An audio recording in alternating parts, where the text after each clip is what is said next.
Allianz Global Investors present culture and explore this, undesired and desired behaviors and define these concretely for each culture principles that you saw in the previous slide. And after that, we knew what we want, but we also then brainstormed about potential barriers and what could be some mitigations to overcome these potential barriers. And because we knew then the root causes, it was very engaging brainstorming.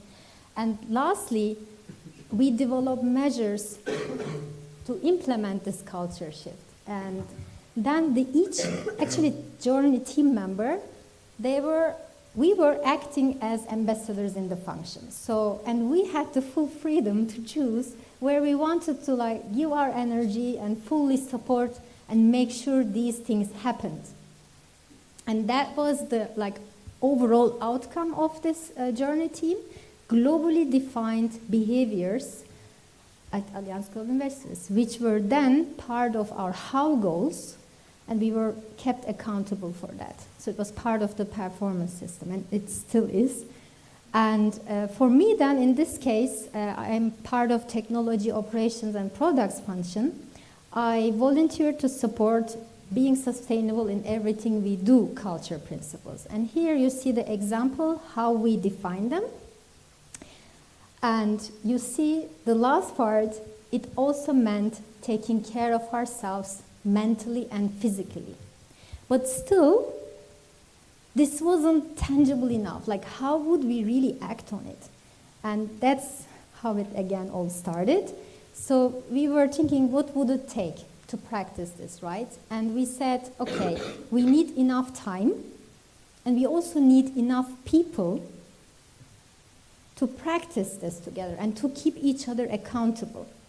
And that's how we came up with the 30-day challenge. And we talked about the challenge concept in our roundtables earlier and during lunch, and it works. So I can tell from experience. Again, for this, the target group was our function, as I said, and I will actually walk you through with an example now. So here you see our calendar of challenges and how they were mapped with these specific culture principles. For example, let's take running good meetings. This was one of the first challenges we did. And it was related to winning together as a team. And we really encouraged everyone to shorten the meeting time. We said, either 25 minutes or 50 minutes. And this became a norm. If somebody was scheduling meetings differently, it was why did you do that? And then also working with team spaces. You see the gray box there.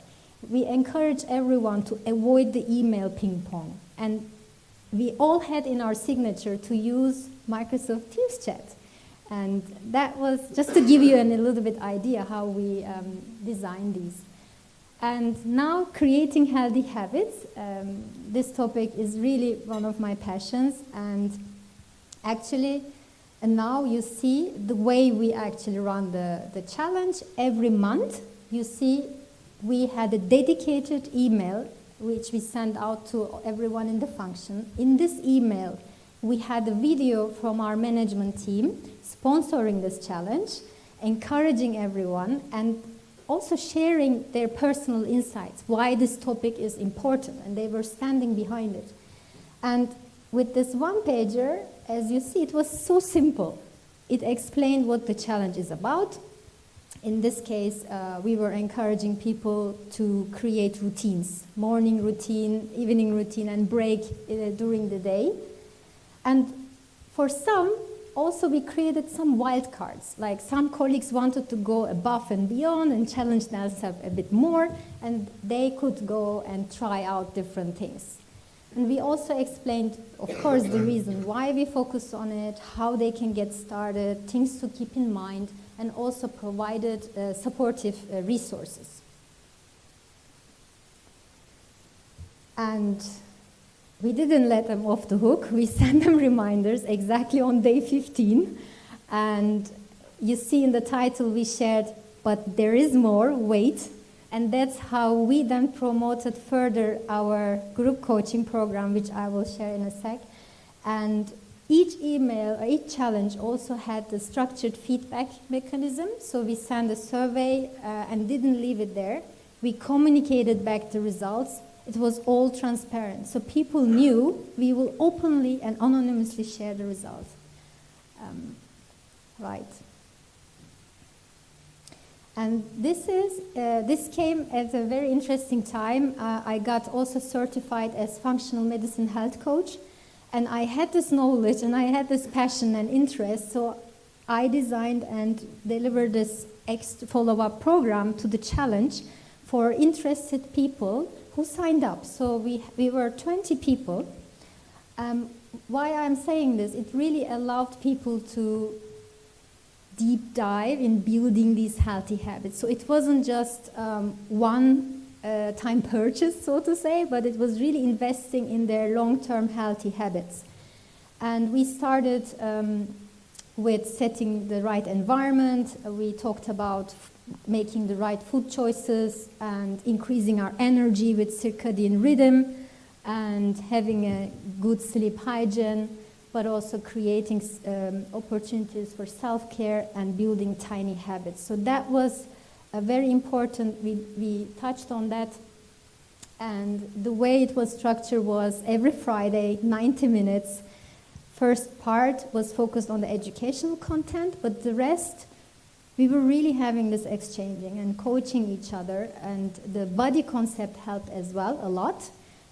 Each participant were matched with another colleague, and they were sharing their goals and challenging each other. And you see, we also had a dedicated team space, private team space in Microsoft, and they were sharing their task in between the sessions.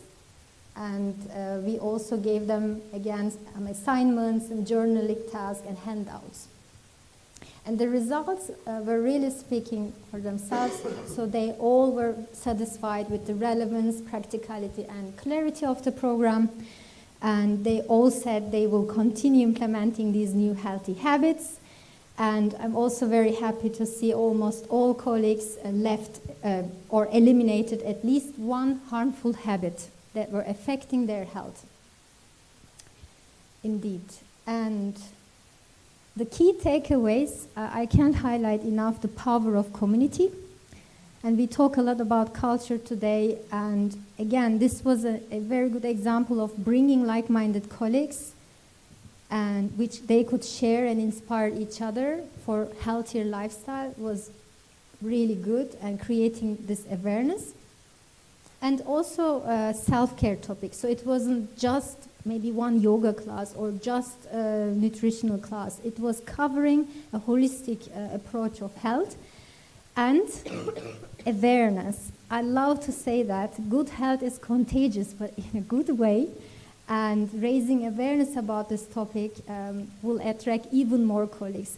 And we don't need a lot of colleagues. We just need maybe one first follower that will help us to spread this message.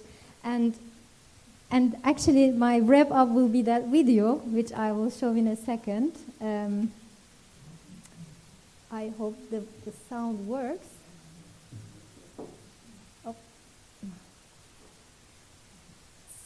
Maybe some of you know already. How to make a movement. So let's watch a movement happen, start to finish, in under 3 minutes, and dissect some lessons from it. First, of course, you know, a leader needs the guts to stand out and be ridiculed. But what he's doing is so easy to follow. So here's this first follower with a crucial role. He's going to show everyone else how to follow. Now notice that the leader embraces him as an equal. So now it's not about the leader anymore, it's about them, plural. Now there he is calling to his friends. Now if you notice that the first follower is actually an underestimated form of leadership in itself. It takes guts to stand out like that. The first follower is what transforms a lone nut into a leader.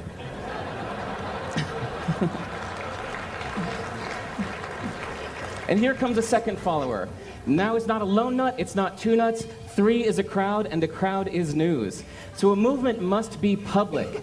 It's important to show not just the leader, but the followers, because you find that new followers emulate the followers, not the leader. Now here come 2 more people, and immediately after, 3 more people. Now we've got momentum. This is the tipping point. Now we've got a movement. So, notice that as more people join in, it's less risky. So those that were sitting on the fence before now have no reason not to. They won't stand out, they won't be ridiculed, but they will be part of the in crowd if they hurry. So, over the next minute, you'll see all of the those that prefer to stick with the crowd, because eventually they would be ridiculed for not joining in. And that's how you make a movement. But let's recap some lessons from this. So first, if you are the type, like the shirtless dancing guy, that is standing alone, remember the importance of nurturing your first few followers as equals. So it's clearly about the movement, not you. Okay, but we might have missed the real lesson here. The biggest lesson, if you noticed, did you catch it? Is that leadership is over-glorified.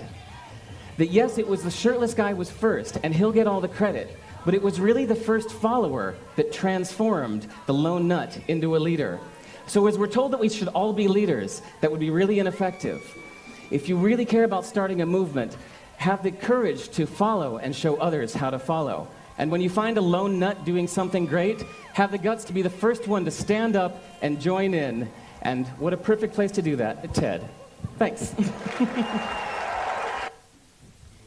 Thank you.